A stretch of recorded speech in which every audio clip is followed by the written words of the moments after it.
Okay, thank you all for joining us this afternoon. I would like to take this time to welcome you all, especially our panelists, for joining us.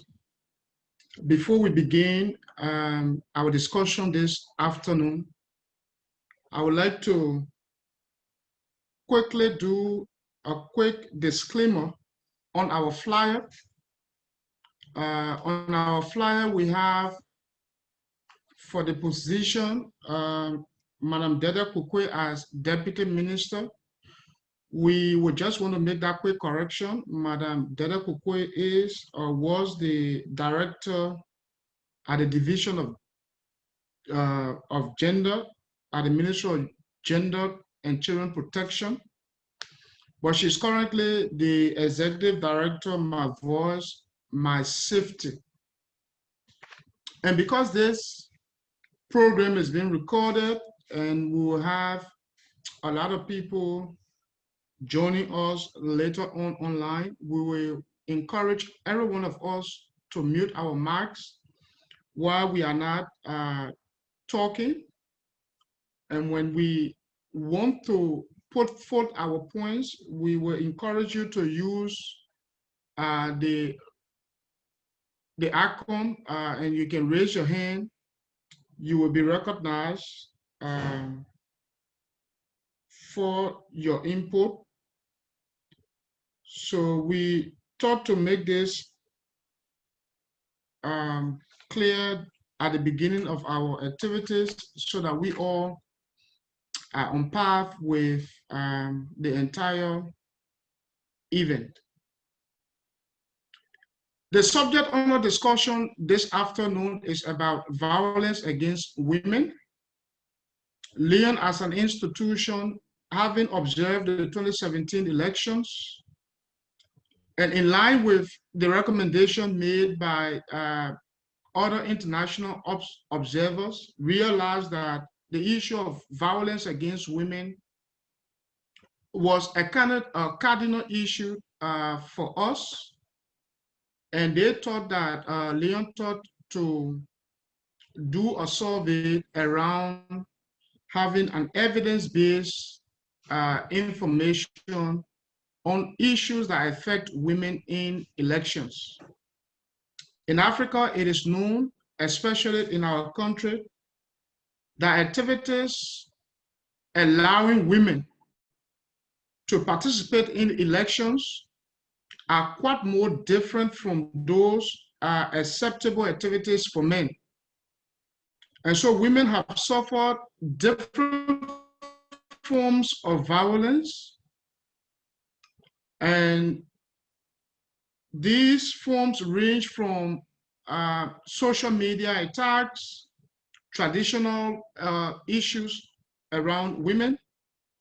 And so Leon thought to basically understand or have empirical facts around the key issues that are affecting women in elections. At this point, I would like to introduce to you our panelists. Today we have three discussants. Ambassador Juli Endee is the Executive Director of the Liberian Crusaders for Peace, but also Ambassador Endee is a steering committee member of the Liberian Election Observation Network. On our panel also this afternoon, we have Madam Deddeh Kwekwe. Madam Deddeh Kwekwe was the former director, or is the former director of Gender-Based Violence Division at the Ministry of Gender and Children Protection.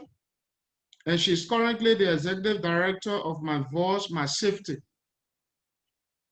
Our next panelist is a member of the House of Parliament, Honorable Rosanna Schack, and she is the representative of District Number 1, Riverside County. At this point, we would like to turn over to Ambassador Juli Endee, who is going to tell us on violence against women, and she will be able to highlight some of the key points from this survey. Madam Endee.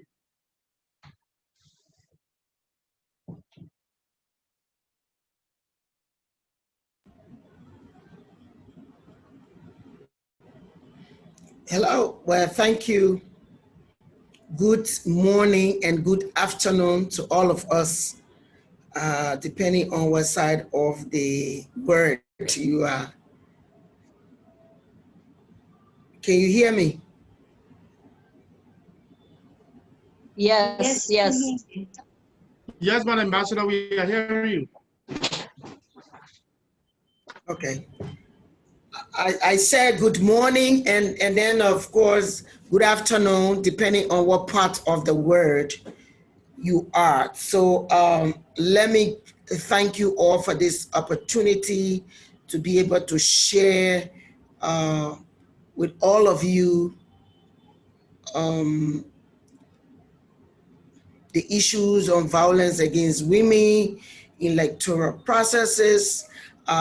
Is an issue worldwide, but we're going to focus on Liberia.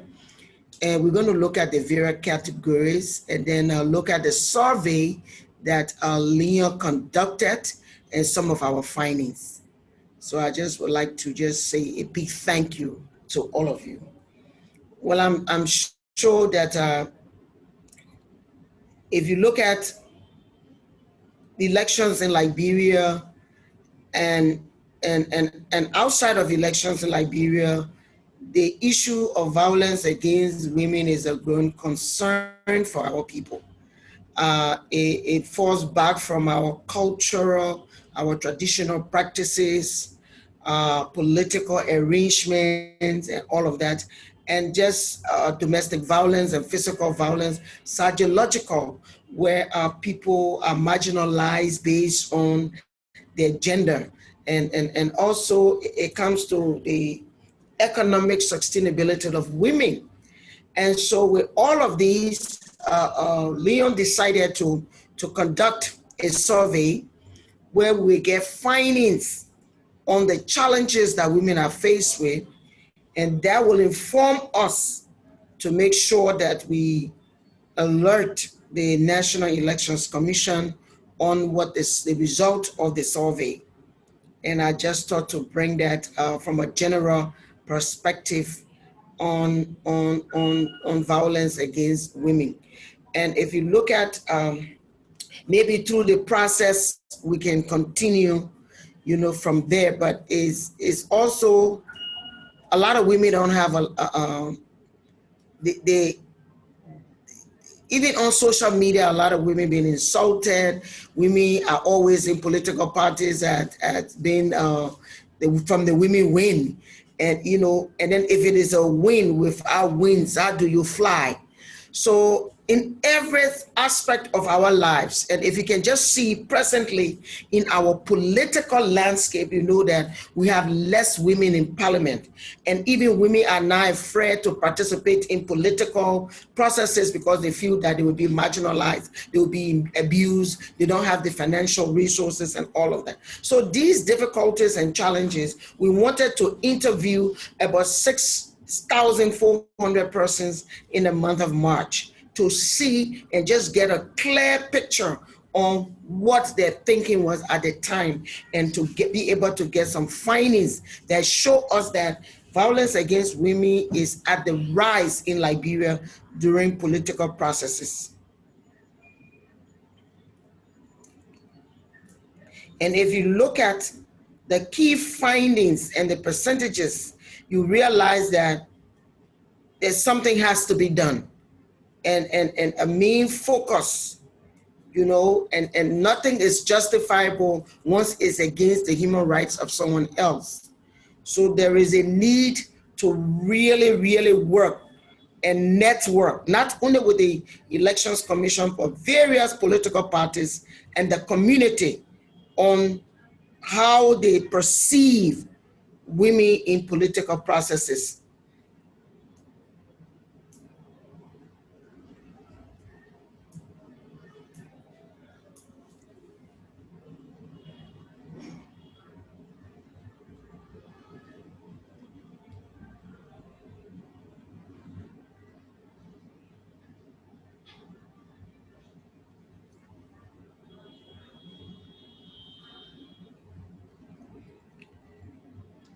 Ambassador, Hello? are you still there?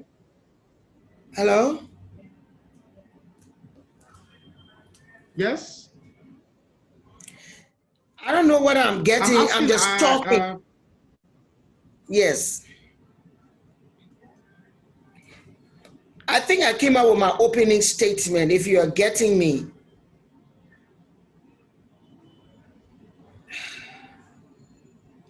yes, I actually got you.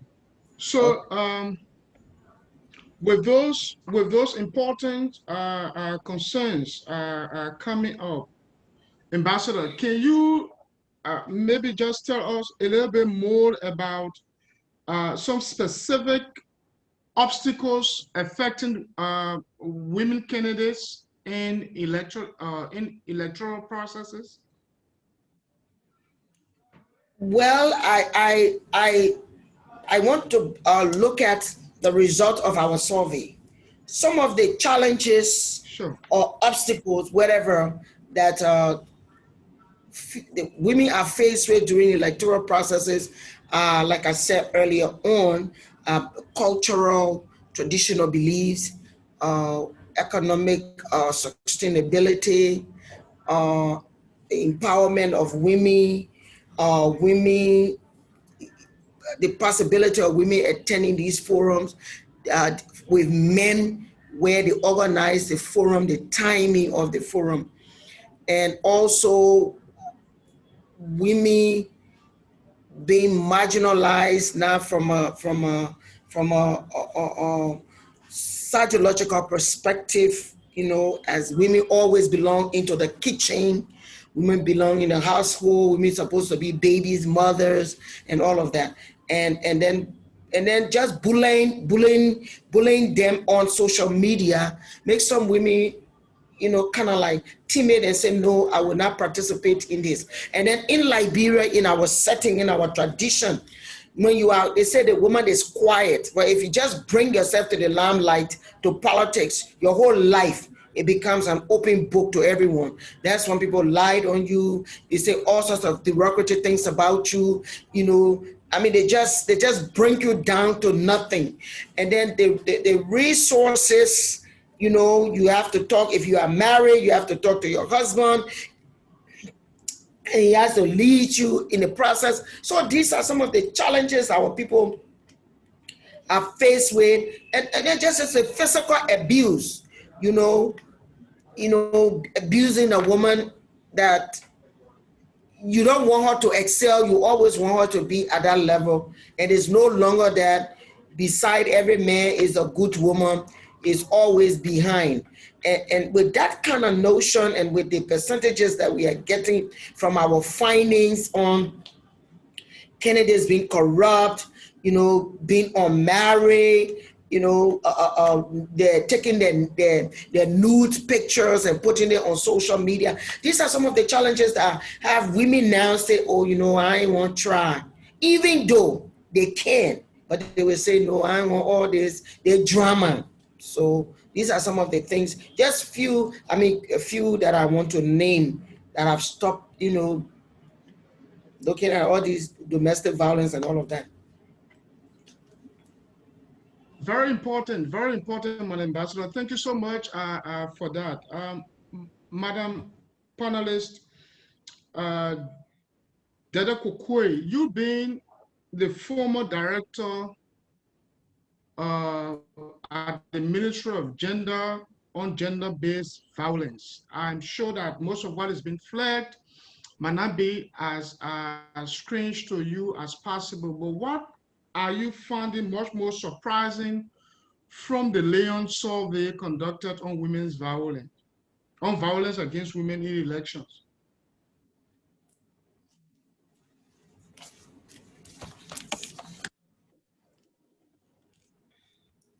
Well, thank you.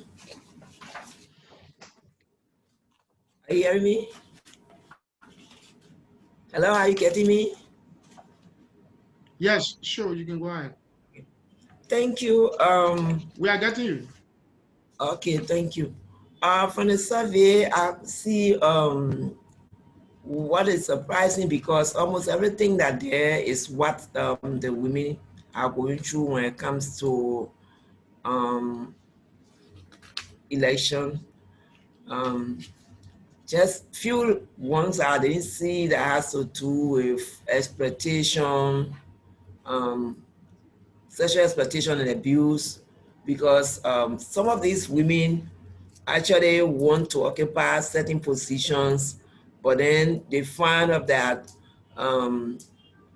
most of the times the chairs, the party chairs are men, the party, sometimes even their co-chairs are men, and there are certain positions that they want, and then sometimes they have to go for primaries, and maybe they don't have the kind of money that the men have to give in, because usually primary is not something, it doesn't go really fair to say, oh, we came and we spoke and the people understood what we had to say and they decided, yes, we want this woman. Most of the times the primaries have to do with a lot of money. The men that have the highest money will always win that primary. Very few times you find women winning primaries. And sometimes it comes up to the point of abuse where someone thinks that, okay, if you want to get there, maybe I can help you to get there, but then maybe you have to be your friend, you have to do this, you have to do that. Something has to be exchanged. And now you don't want to find all of the women trying to get involved into those kind of things. And so sometimes they just decide at the end, I don't want to participate, and then they stay back. So those are some of the things we see that really have women coming down, like the ambassador said, writing, going on Facebook and telling you that you are not married. How many men, some of the men that are running are not married. But once the women get into it and they say, oh, she's not married, then they start to name you. Once a woman is not married, she's a prostitute, she's unserious, she's not a family person, she's not a responsible woman, and all of those issues will come up on you. Like you are irresponsible because you are not married, but when it is a man, nobody asks questions.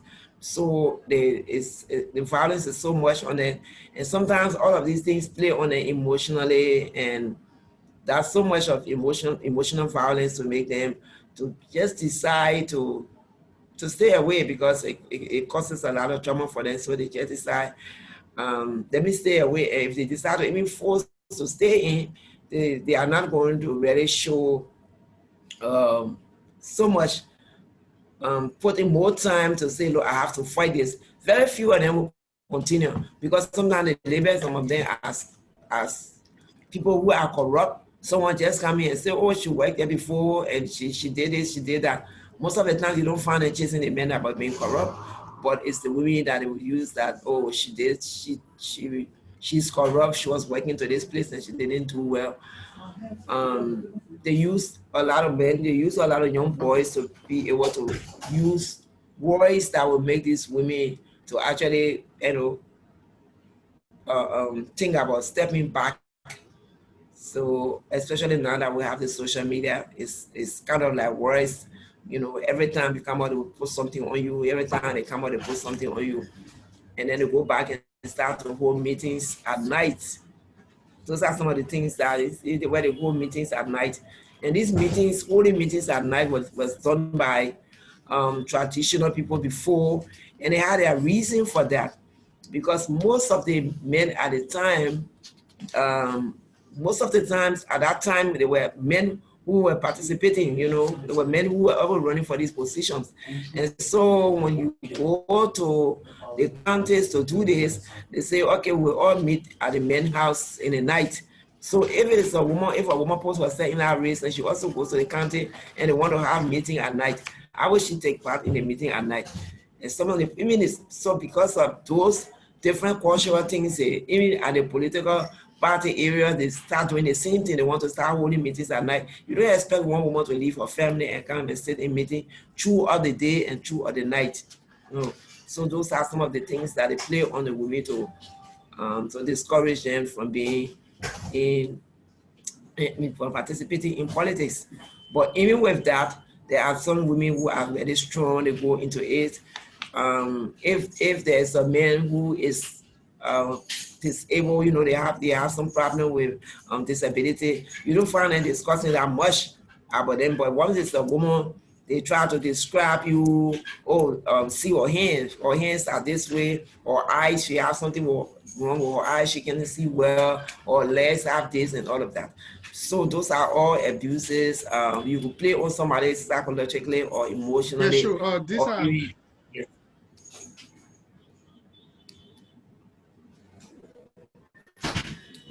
Okay. So yeah, we thank you actually for that feedback. We actually wanted to dive a little bit into your experience as director at the Ministry of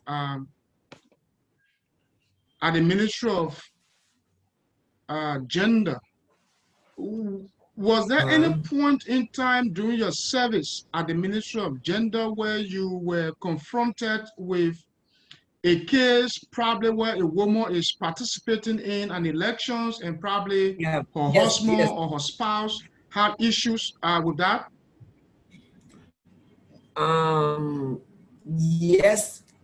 Once wife, that was that. I think his problem was her staying out all night. Every night, even though she's out and she says she has to attend party meetings. So that was her problem. And that was the plan of the meeting. That was the meeting time. So she couldn't change it, but they had to always go to meeting at night. And then he had a serious problem with that. He called that something needs to be done or else he's going to he don't think that the relationship will continue because he cannot continue to leave the house at night. Every night she has to go to a meeting. So those are some of the things that we talk about. Like you have to be holding political meetings all the time in the night, and the woman has to leave her home. She has her children to come, you know, to the meetings. Some was also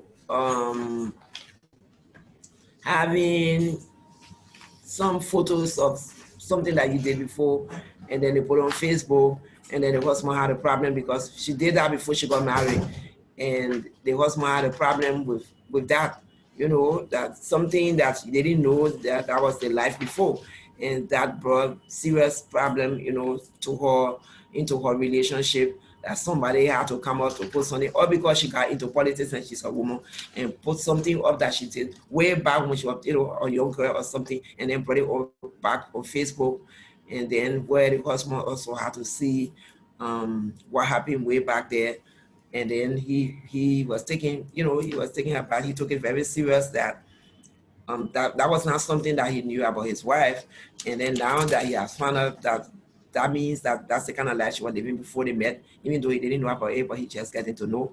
And he don't think that she's very, very fit for a wife. And it was just something that we also have to work towards, providing her counseling and also the husband, and see that, you know, he will let go of what has happened, because making him to know that once women get into politics, these are the things that come up on you, because people want to make sure that they discourage you to leave from there. But the issue of the main thing was that their whole issue, like I talk about, always having meetings at night. That was a serious problem for some of them, where the husbands were not satisfied with. But I don't think women have a problem with that. Yes. Women will have problem with their husband. Thank you so much. Thank you. It's so good. It's good that you share that experience with us. And on our panel today, we have one of the honorables. Apparently, she have had some of these experiences. Honorable Rosanna Schack. You listened to what our two panelists have said. You being a politician and probably might have gone through some of these experiences. Do you care to please share with us what have been some of your experiences and how were you able to overcome them, Honorable Schack?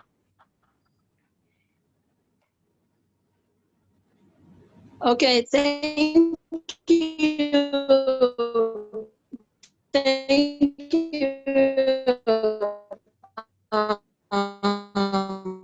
Augustine. And thank you to other panelists and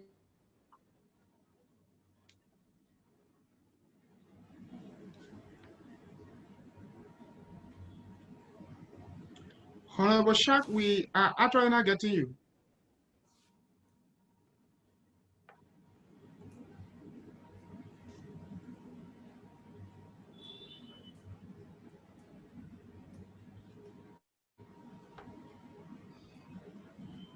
Honorable Schack?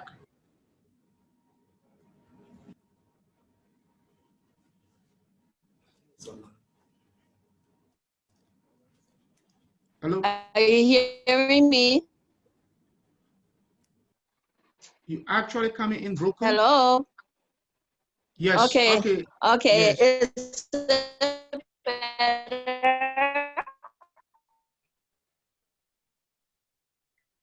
All right. I said thank you for this opportunity to participate in this meeting.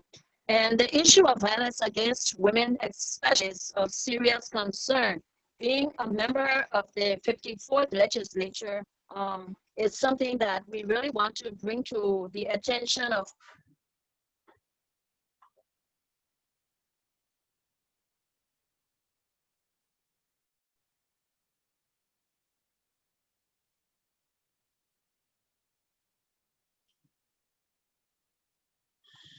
I think we have lost Honorable Schack.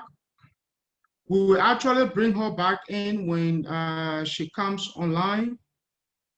But I would like to go back to the former director at the Ministry of Gender.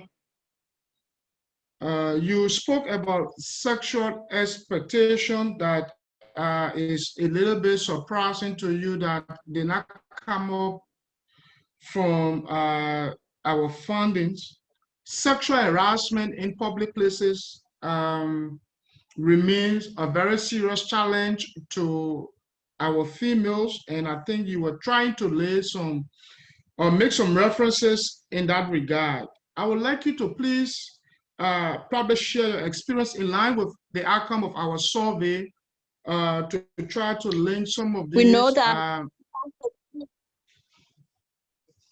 women activities constitute for us. about half of the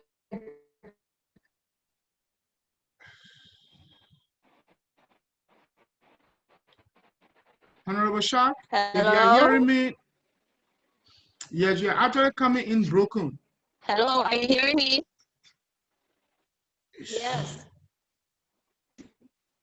Is it better now? Is it better now? Okay, yes, go ahead. Go ahead. Probably will get you this time. Okay.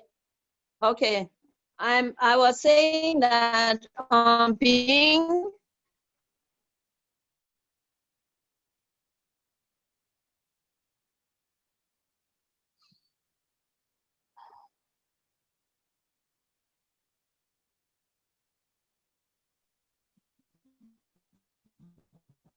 I was saying that because women constitute about 50% of the population, it's a matter that it is our right to be a person that has gone through the process myself. We know that our patriarchy mindset of our African nature and Liberians as a whole is that women have to fight for their place. But when it comes to election violence, I think that we all need to do more to encourage women. And I think that measures need to have strong fines placed on political parties whose partisans are not adhering to the MOUs that have been signed, or the parties be banned from participating. We know that cyberbullying, other forms of verbal and propaganda have been used to discourage women from participating. But as part of the sitting legislature, the 54th, we want to encourage and keep encouraging women to be able to take their rightful place, because the absence of women in leadership, whether they are appointed or elected, is not giving a true picture of representation. Look at our Senate right now, having only one female.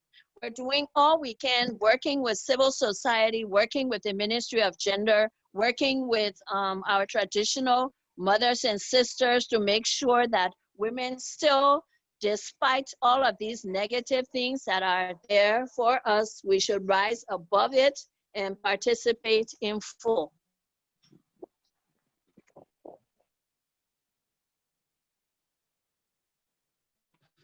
Okay, thank you for that feedback. However, you running a campaign in the rural area and as a female, can you share with us what was some specific experience in terms of traditional barriers, like it has been found in our survey? Yes, I can do that.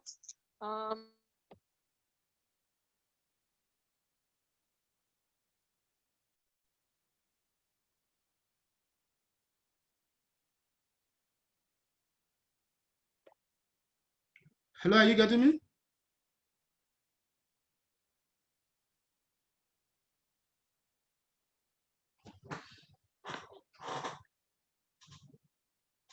Okay, so we were.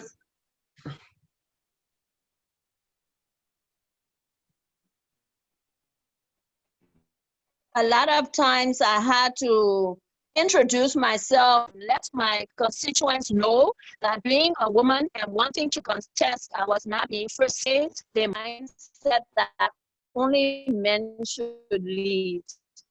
And I would do the example of a home.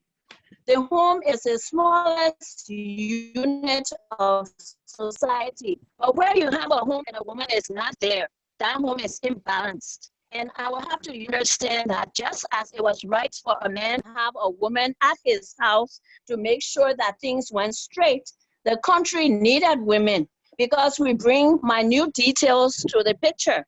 And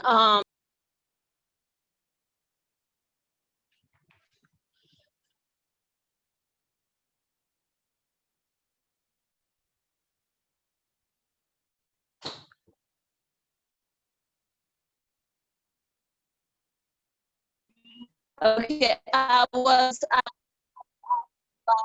one, was I married in the first place? Why, or did I have the authority of my husband to participate? Or people wanted to know if I owned property in the district. They wanted to know, why should a disabled woman, try to contest with the so-called normal people? And somebody even personally attacked that the Capitol building was not made for persons of disability. So taking all of those aspects into consideration, I will use that as a stepping stone to rise above the criticism. Okay. Thank you so much, Honorable Schack. At this point, that if you have any specific questions you want to ask our panelists, you can make that by dropping your comments. You can raise your hand if you are online, and we'll be able to recognize you or read your comment, and we'll read them out for our panelists to respond. You can also leave your comments that we can be able to have and read and be able to understand your thoughts. Just in case also you would like to have our reports, we'll encourage you to just drop your email address in the comments box, and we'll be able to forward you the report shortly after this event. But coming back to you, Madam Kwekwe, you've been in government and understanding all of these challenges surrounding women. What could be a recommendation, or what do you think that government can do to try to alleviate some of these challenges that women go through?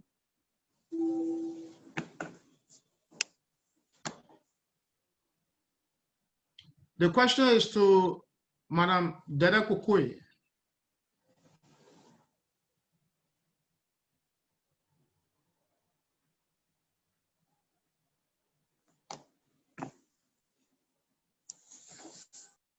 Hello?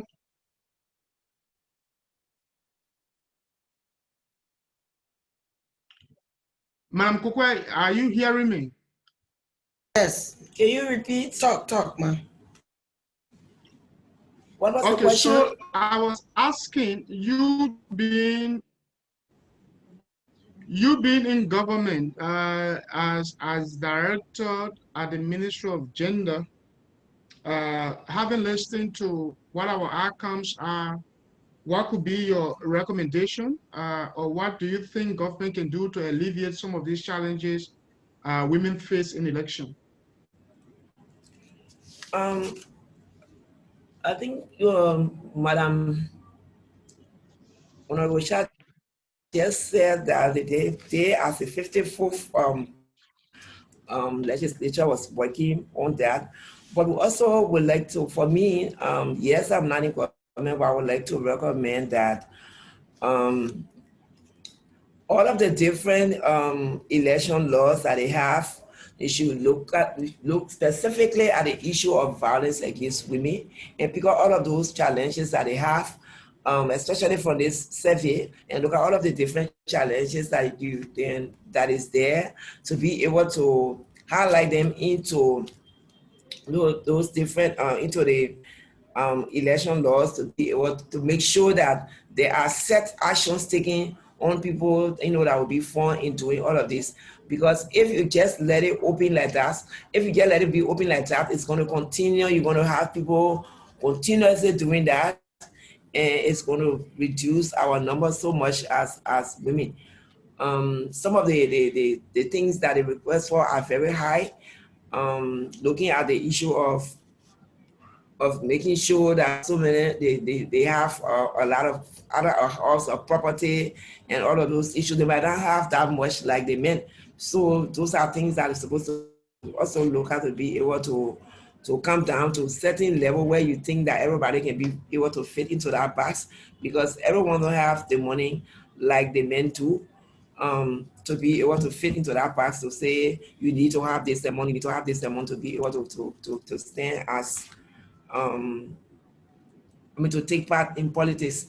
And I would also like to see us looking more at the domestic violence area, sexual violence or whatever, all those different forms of SGBV, to look at all of those different forms and be able to highlight them into that, and look at the penalties that people have already, those that have the laws, look at the laws that we have and the penalties that are there, that people can also be able to face those, can be able to face them, not to go with impunity after bringing somebody down or bullying someone, or bringing them to public disgrace like that, and then people just do it and walk away and nothing happens. So it's something that when elections is coming, they will continue to do that. So I feel that we should sit and look at all of those different issues that have to do with violence against women, to make sure that all of the different election laws can capture it. Not just few of it, because I read some portion, it's just few of it are captured, but you need to look deep down into the different forms of violence that plays on women when it comes to election. So maybe in just 1 minute, in response to this question I'm about to ask, how easy or difficult it is being a part of government in terms of effectuating these kind of changes, how easy or difficult it is in government to have these kind of changes being done in 1 minute? Um, it's not easy, it's difficult because it's not one group that's going to do it. You're not going to say because I'm from the Ministry of Gender, yes, it's my role to ensure that women are free from violence, but you have to work also with the legislature, and when they have to go to vote and you have 1 or 2 women there, it's not going to work. It's not going to work because you don't have many women to be able to side with you. So it's just a difficult thing to say it's going to work, just like that. Very easy, it's going to go through very easy. It's not going to be like that. Okay, thank you. We will now go back to Honorable Rosanna Schack. I see that she has a question here, but before taking this question on our platform, I would like to ask her, one of the known challenges in terms of what female politicians face is the issue about lack of support, financial support, so to say. Why do you think this happened, Honorable Schack? Why do you think this happened to women? And what can be done differently this time around if women decide to participate in the elections? And probably you could also share with us what was your financial strategy when you were in the elections.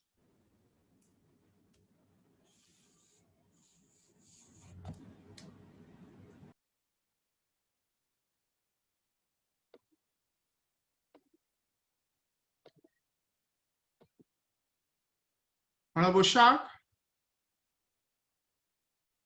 Yes, yes,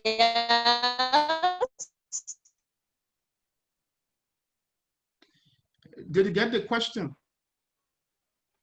yes. No, please repeat your question. My Could question you is, repeat it is, the question, please? okay. Financial support to female candidates in the election remains one of the greatest challenge for them. You having gone through the elections, we actually want to know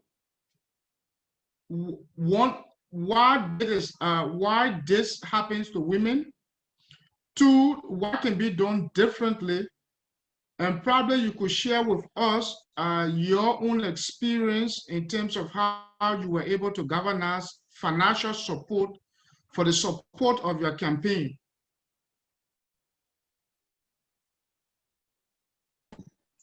From my experience, the party meets you part way, and most of our political parties survive off of due payments by partisans, and because they have people give, you have to be able to meet up with that. Like I joined in the election year, and so it was about 3 months before elections happened. I joined.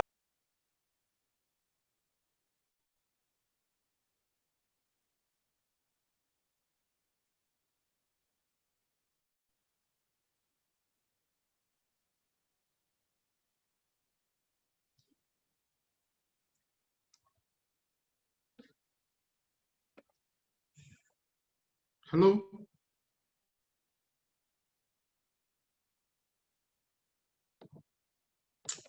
I noticed that we have a little bit of challenge with Honorable Schack's connection. I will hope that she can be able to come back online because she has one important question here We're putting up our hand, but it's not going through. We want you to check your phone. Tamba, check your phone, please. My phone, my microphone? No, your telephone. And so women, we have to rally around and have something that will be able to help other female candidates to join with what the party will give you to make you reach your goal.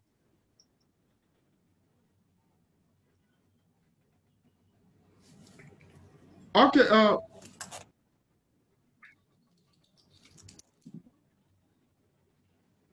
Hello? Yes. Did you get me? You were actually coming in broken. Now that you are a little bit clear, let me just read this question on this platform, and probably while you are responding, you can add on to this. The question is from one of, here is Honorable Schack, as chairperson.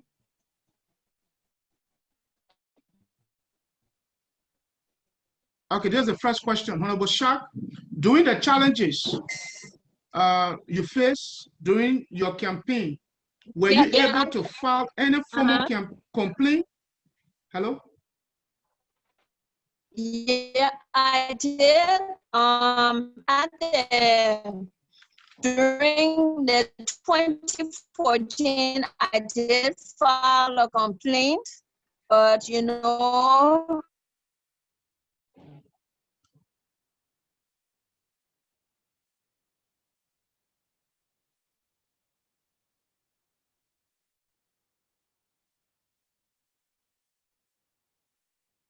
did you get me?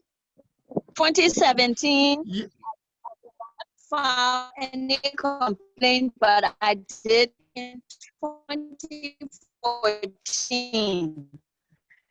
But then looking at what the circumstances were at the time, I decided to withdraw and let the person that has want to go back and recontest in 2017. Okay. Okay, we got that. Thank you so much for that feedback and your sharing with us your experiences. I would now like to come back to to Ambassador Juli Endee. The survey shows systematic negative public perception, and particularly largely affects women, both as voters and candidates. How does Leon help change these perceptions? Ambassador Endee.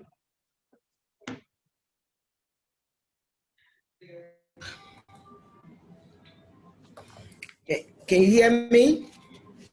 Yes, sure. Okay. That's if you go back to our survey, we know that the questions that we ask our respondents changes the mindset of violence against women survey. About 32% of the respondents said they have changed their mindset. And then 37% of them are still saying, that they feel different of women being involved into politics or so on and so forth. But the overall percentage is important for the data that Leon is putting together within the survey. And that data needs to be shared to relevant agencies. And that data can be used to inform the decision that will be taking place as far as women concerned in the electoral process. And if you look at laws that are being made in the very House of Representatives, the law is made in the interest of most men, because the house is covered with a lot of men. And then so the more you have less representation in the house, you are still going to be having these issues in terms of making sure that the laws are implemented to the fullest. So I think these can be these challenges that we are faced with with women within political parties has to, the survey that Leon's had has to be shared. And the women, and I'm very, very happy that Honorable Schack is on this platform.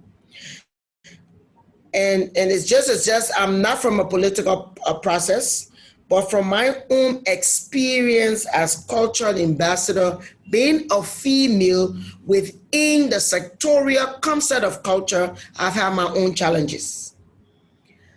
I've had people from religious background based on religion that they cannot work under women.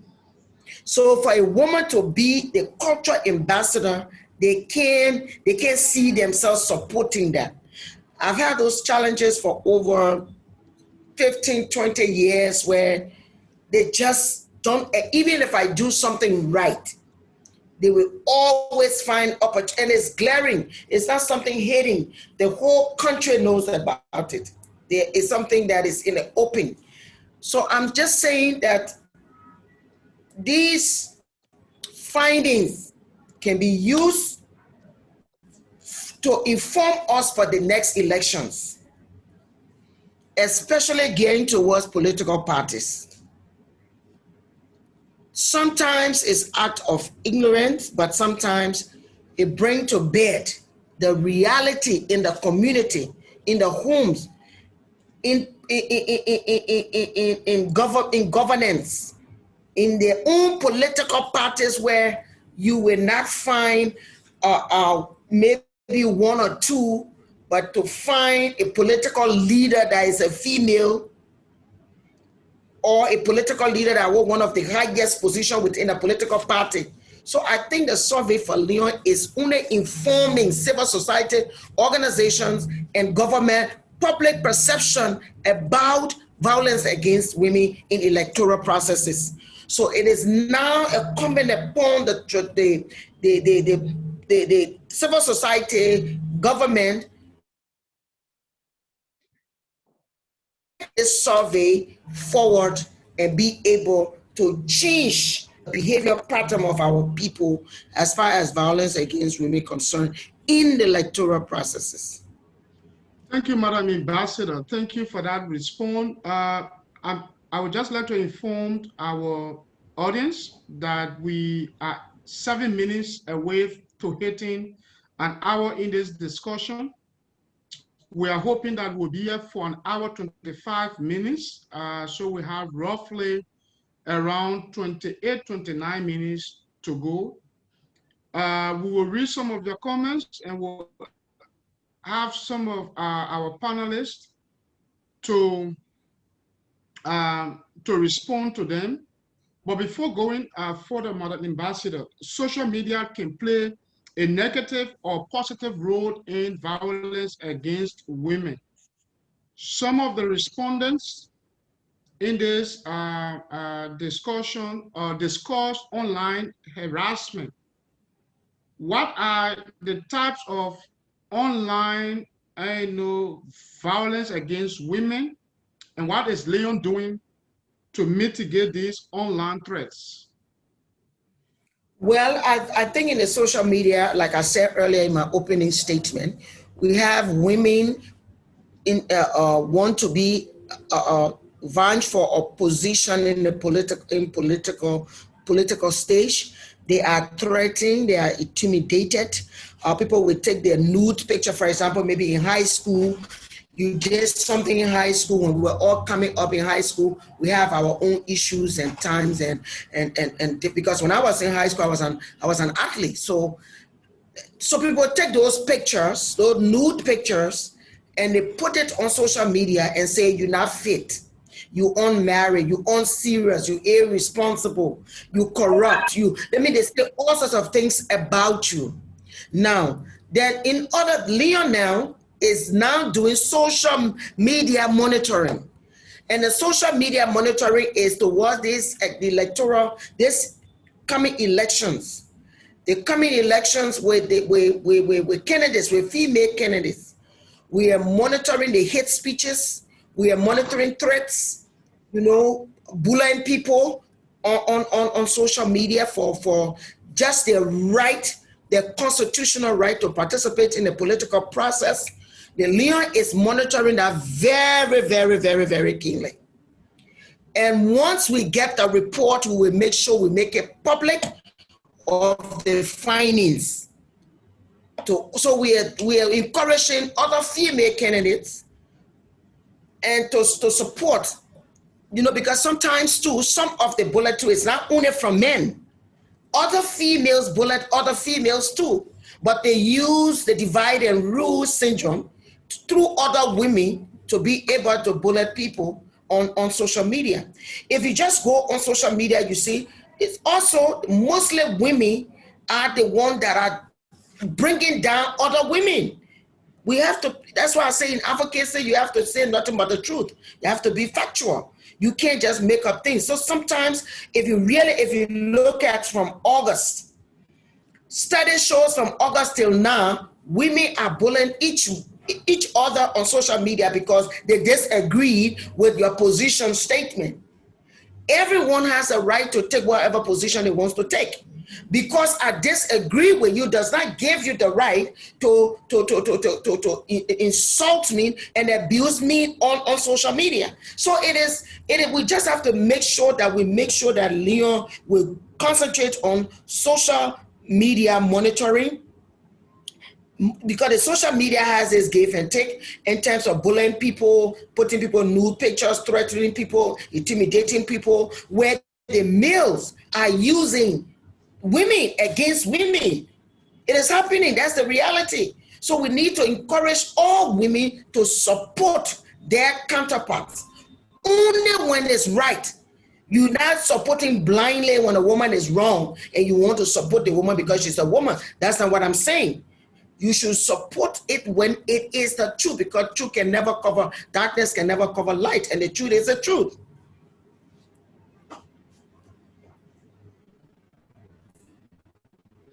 Thank you, Madam Ambassador. Thank you for that response to that question. At this juncture, I would have actually appreciated if the internet of Honorable Schack would have been very, very clear, because a lot of questions here have been directed to her, and I think her experience in this area actually or truly matters to the discord at hand. Yes, we've sent some of these. Our reports are actually out to the National Election Commission, and we are hoping that we'll send this to the political party. But to this specific question to Honorable Schack, and I'm hoping that you are hearing me loud and clear. It reads, Honorable Schack, as chairperson of Women's Legislative Caucus, an advocate for women's rights in Liberia, what has been your role with political activists, party staff, and legislature to mitigate this violence against women during election? That is a specific question to Honorable Rosanna Schack.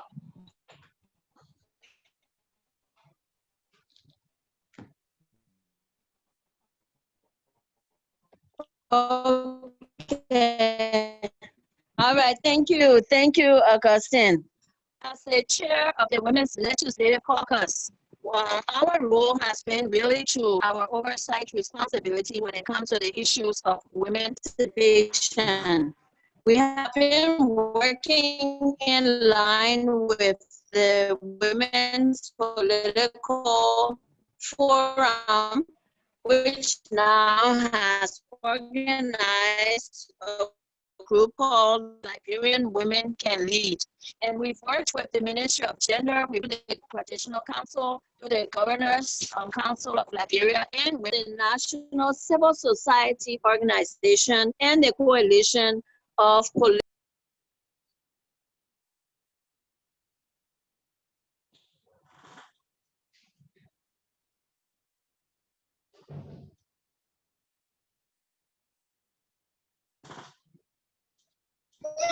And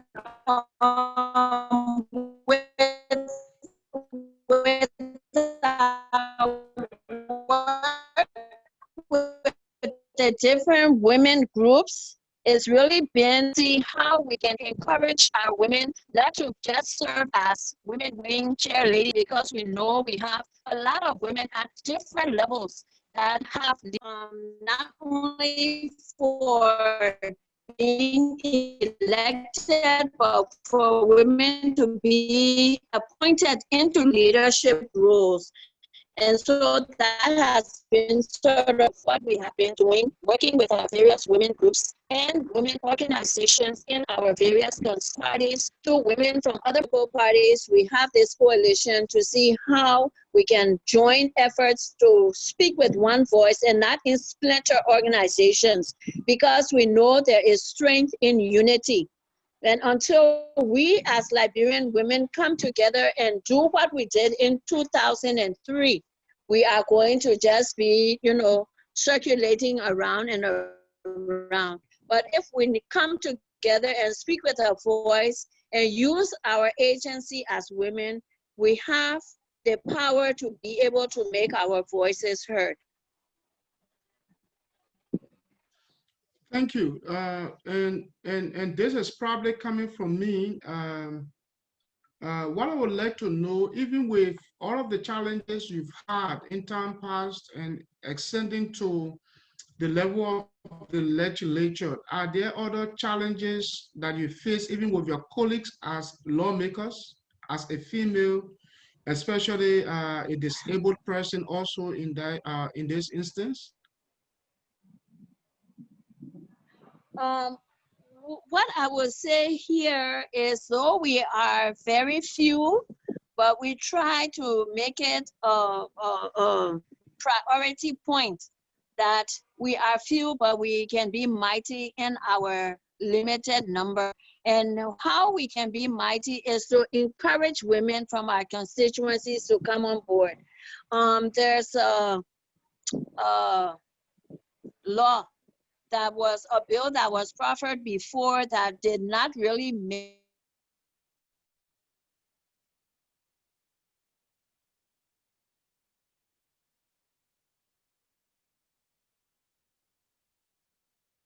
Okay, as I was saying, we want to see how we can bring affirmative action. We need affirmative action so that we can get something that's binding and legal for a temporary, situation where we can have quotas for women, because we all continue to fight, but we want to make sure that we have to put position there for women. Okay, thank you. Based on your experience, and I think this person also is asking this question in regard to that, and they are saying, Honorable Schack, what would be your advice to other females, most especially people with disabilities, who have interest in venturing into politics in Liberia?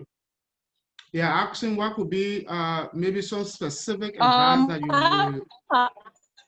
would. Yes. The issue of disability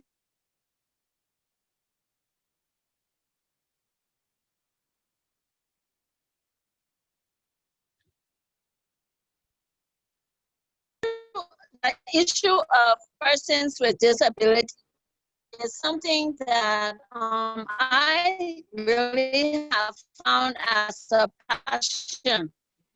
I'm a person with a physical disability.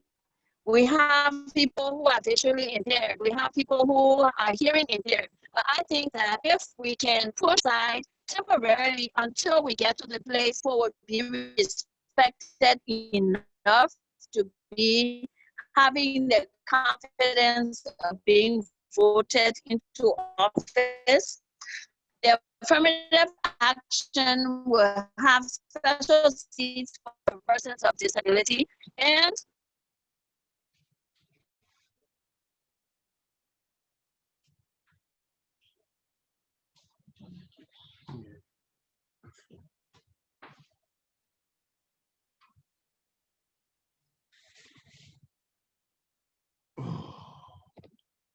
the issue will be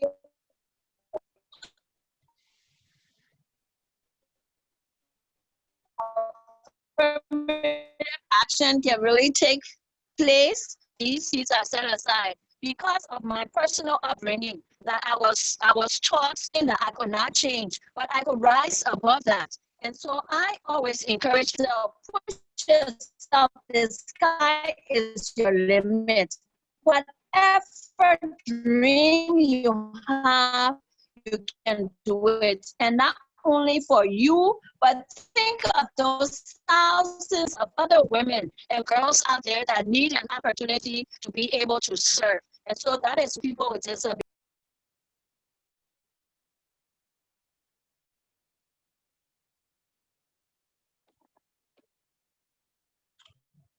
Okay, Honorable Schack, I don't know, but we seems to lost you again.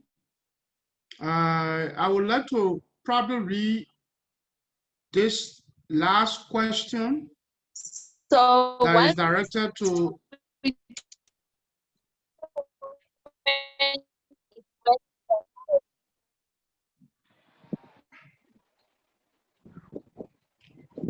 Tamba, are you there?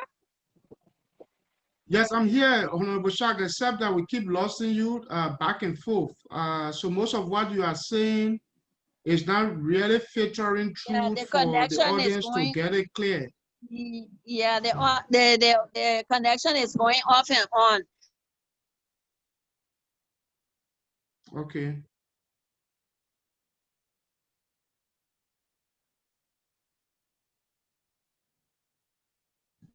So I think I will put my response in the chat box, at least be able to let them know what I'm saying. I see the question in the chat box. Okay, Honorable Schack, we'll actually come back to you for your parting comments. Hopefully we can get you very loud and clear at that point. But this question is actually directed to Madam Deddeh Kwekwe, and this person is saying,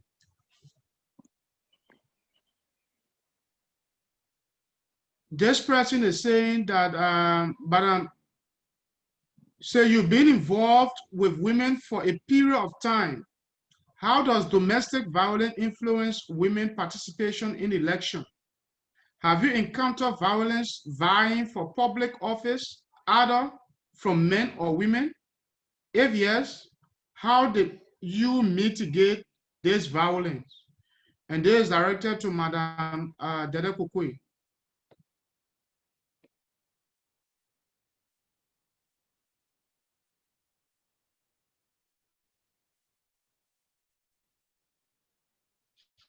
Madam Kwekwe, you are muted. You are muted. We are not hearing you. My fault. My fault. Sorry. Sorry. Domestic violence is actually a hindrance to the lives of women. Not just the ones that are taking part in politics, but it's a huge challenge for women.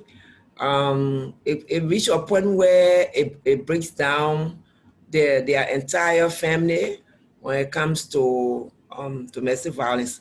So especially for those that are taking part in politics, because if you are hit so high with domestic violence, whatever outside, because sometimes it's not just about inside domestic violence, also it's also outside of the family, where you might have someone in the community that we just decide every time they bring insults. We have had women like that, they bring insults on you, and you don't have any way of addressing it. So what it does to that person or to you is just to keep you down. They want to keep you down from certain things that you cannot rise up to it. So you've always faced that. You in a home, you face it. You cannot get the kind of money that you want to get. Yeah. You cannot get the kind of money that you want to get to move on with what you want to do. Or maybe you want to be, you have decided to take part in politics, and maybe the husband or the spouse feels that you're going to be spending a lot of money behind that, and he don't want you to take part. He can hold up to that and say you cannot spend this amount, with the home, with this kind of, with time, these kind of times that we in, you cannot use that amount of money to go into politics. And so now you have to forget about it. You have to let it go. Or you might face a kind of like being hit back every time that you are out there into political discussions, running here and there. Maybe you come back, he's not satisfied. They have to hit back on the woman, and then or you have to, or say you have to stay and take care of the children. You cannot continue to go. They are getting out there too. So it has a lot of part to play in the lives of women, stopping them from so many things, not only politics, but a lot of things they have stopped from doing. It's when you reach to the point where you are psychologically affected, someone is playing on you like that, and someone is harassing you in every way, and you have no other way to respond to that, because we have a law.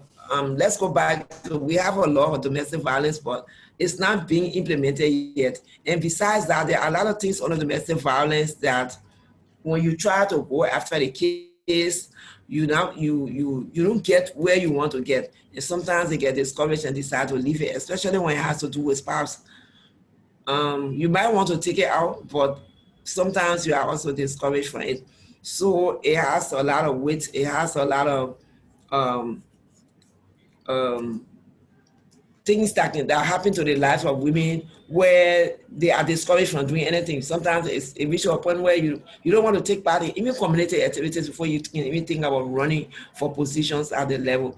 So I have not gone through that. I have not experienced that, but I'm saying that from others, from other reports, from people coming to bring complaints on what is happening to them domestically, I see that it has a lot of effect on them, because, for instance, like some of them that face attacks like acid, like hot water, it leaves those scars on there, they are deformed. If those kind of people want to get into politics, they are not going to go anywhere, because they want to bully them, they want to say all sort of things to them, to the point that when they even look at the way they are disfigured, they just forget about going into it. So I think the domestic violence is one of the areas that we really, really need to put a lot of time to work on, to make sure that the different laws on domestic violence are implemented, because it brings down a whole structure, it brings down a whole family. There's a very big break within the family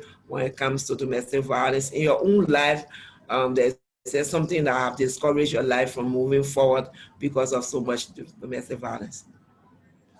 So, thank you so does much. that answer your question? And let me sincerely say that I want to thank all of you, our panelists, for taking off your time today to joining us as we approach the closing hours of this discussion. I would like in the next round of questions for your departing comments, and as you will be closing up in your departing comments, we would like to have you state your recommendation based on the discussions we've been having.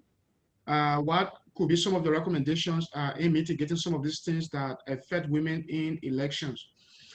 I would like to begin with Honorable Rosanna Schack, so that she can state her parting comments and maybe give us her recommendation to this subject under discussion. Honorable Rosanna Schack.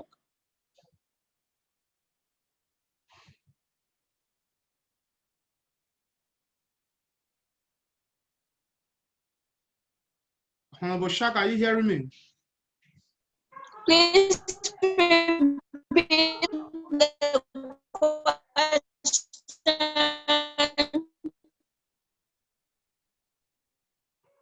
Please, Tamba, please read the question. Okay, so I'm saying that we are at the verge of closing this discussion and we want to have your parting comments. But at the end, we would like you to state one or two recommendations as to how we can mitigate some of these issues affecting women in elections.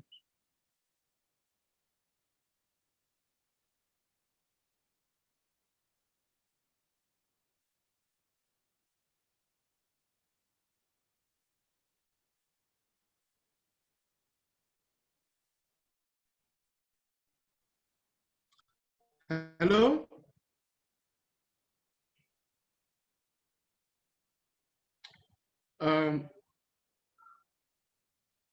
Okay, then we will move on to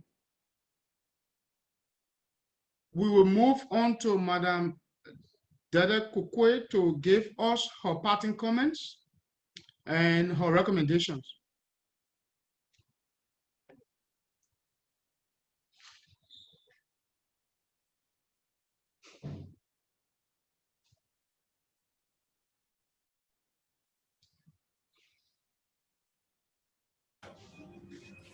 Okay, thank you. Hello? Yes? Okay. It's Thank just you, going off and on. Madam Schack is back on.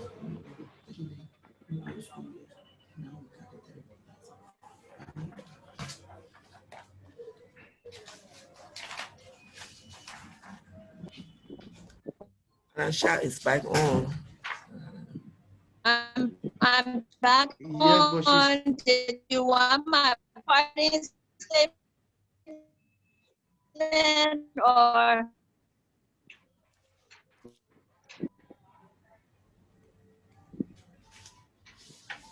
My connection is fluctuating here. Okay, so then we will hold it at that, Honorable Schack. We want to appreciate the fact that you were able to join us today at this all-important event. This will not be Leon's last time engaging your view on these kind of critical issues of national concern. We actually understand the connection challenges in our country, and what we like to say is that we truly appreciate your 1 hour plus minutes with us discussing the issue about violence against women. Leon truly appreciate this time of yours.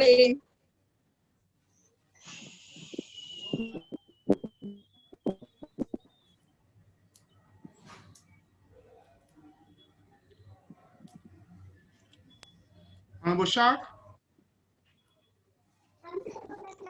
Yes, hello. Okay, so I was saying that because of the connection challenges, we were appreciating your time being with us as the Leon's family. On behalf of the steering committee, we want to say a very big thank you to you for taking up your time to being with us. We would appreciate if you can maybe forward to us some specific recommendation that you might have. Box because it's just, yeah, my connection is terrible. But thank you all for having me. Thank you all for having me. And we are going to do our very best to see how we can really get more women into the political participation. But the issue of violence against women really has to stop.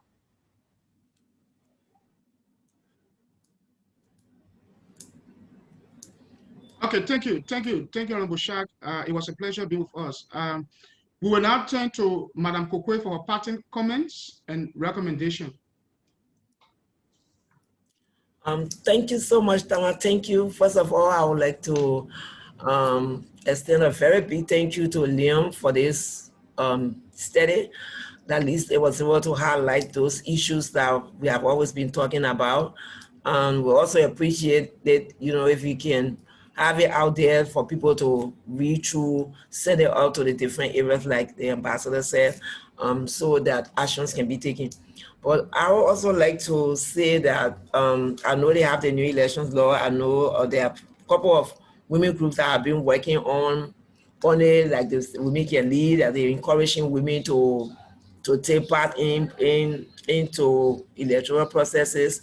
But I would like for us, for the first thing I would like for them to address is the issue of violence against women, because the more we work together, and that should be done holistically. It has to be done where you include everybody. It doesn't have to be people that are involved into political party issue, or maybe this group is working on politics, so these are the people that need to come. You have other groups up there that are working as counselors and all of those. We need to be able to come together to see what is it that we can put together to work on any violence against women, because once we have more violence against women, the more we have reduced numbers running for elections, because I'm afraid that when I get into the election, you're going to bring something out of me, or somebody in the neighborhood that doesn't like me. You don't have to be my spouse or whatever, might start saying things to me, or maybe using words that are not meant to be used on me. And all of those things have to reduce the number of women that are trying to run into to take part into politics, because we can see that even with this short time, this election that is coming up, they are now up to 20. So you see that the number will keep dropping, because people feel that if I get in, someone going to bring something also. For me, we'll have more women coming into politics, and we can address the issue of violence against women. We'll make sure that those on social media bullying, domestic violence, spouses or outside of the home, all of those things, economic violence and all of those things. Once we can be able to address those things, I think we will reach a point where the number of women that want to participate will be more, and having more of them could even lead us to success, where we'll have a lot of them coming out to be winners, and then at least we can say we have done something. But I would really, really, really appreciate if we can work towards ending violence against women, especially to the women. Stop allowing men to use you to violate the rights of other women, or bring them down to the level where they will never want to think about the issue of election anymore. Even to all of us, to all of our traditional people, let's see how we can encourage our women to go and not to discourage them, making the men to, supersede all the time. And I telling the men, so look, you vote for the men, forget about this woman, she's not going to carry us anywhere. She will take more time or taking care of her family. So I would like to say that we should work hard, we should do more on ending violence against women. And we can only do this together. Not a specific group, not one group or two groups can do it. We have to do it together. Thank you. Thank you so much, Madam Deddeh Kwekwe. Thank you so very much. Leon, actually appreciate your time. And Leon, say a very big thank you for your insightful comments and participation at this very first inaugural event, online event for Leon. We will now turn over to Madam Ambassador to give us her parting comments at this point. Well, let me say thank you to all of the panelists and the moderator and those that are watching, and all of the Leon's family. Mine is a recommendation that women should be protected at all levels, whether they are through elections or appointed jobs.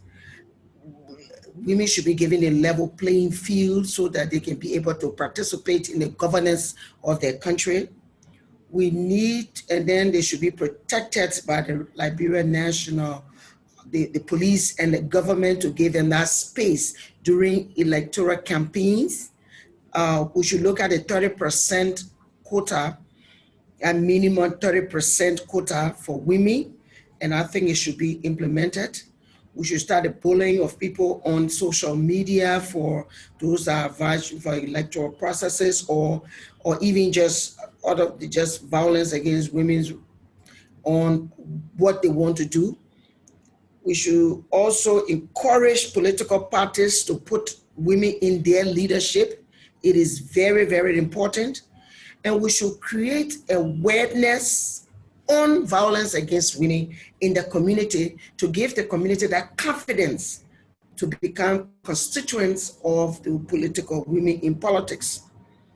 We also need to make sure that the domestic violence bill, the act is passed by the national legislature.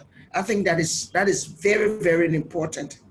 And we call on all state actors to denounce those people that bullet women on social media and want to do something in our friendly spaces. It is very, very, very important. I think that would be my recommendation. And Leon's survey report should really be circulated. Let people see the perception of our people in the community. Education on traditional beliefs, on our cultural beliefs that women should be in the kitchen. Things have changed. Let's give women the opportunity. And if you're a woman, you are out there, want to get out into politics or into elected positions within your community, to become chairman chair lady in your community, or be a part of the political party, or even in the churches, or even in organizations like within the musicians union, you need to get out and not looking back. So you need to create a self-esteem for yourself, and other women should support other women. Because we disagree on certain issues does not give you the right to be the one to strictly bring your sisters down when we are already marginalized by another group of people in different sectors. So we need to work together. It can't be done by one person. We need to redefine activism and advocacy so that we know what we are doing, and then looking at the role of feminists and looking at people that are promoting gender issues. I just wanted to stop there, and I thank you for the opportunity for being part of this process. Thank you so much, Madam Ambassador. And let me again say thank you to our panelists and all those who have followed us and will follow this program even after now.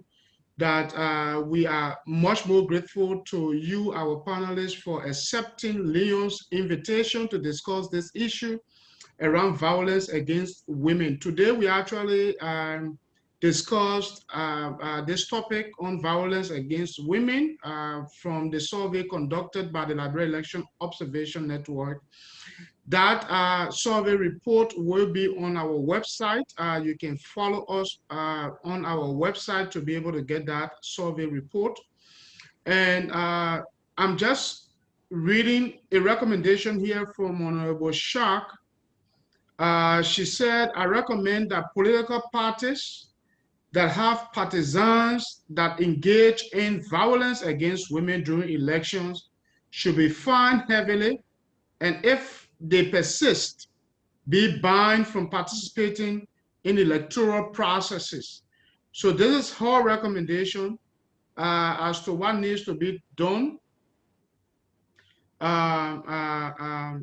moving forward for us to curtail these acts against our mothers, our sisters, our daughters in elections.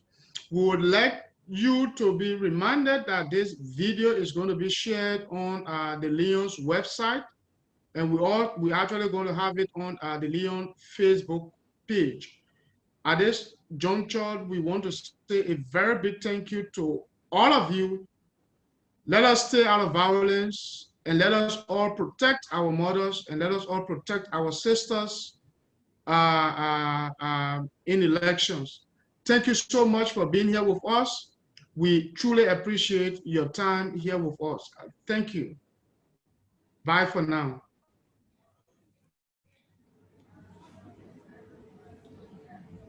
Bye-bye, and thank you. Bye.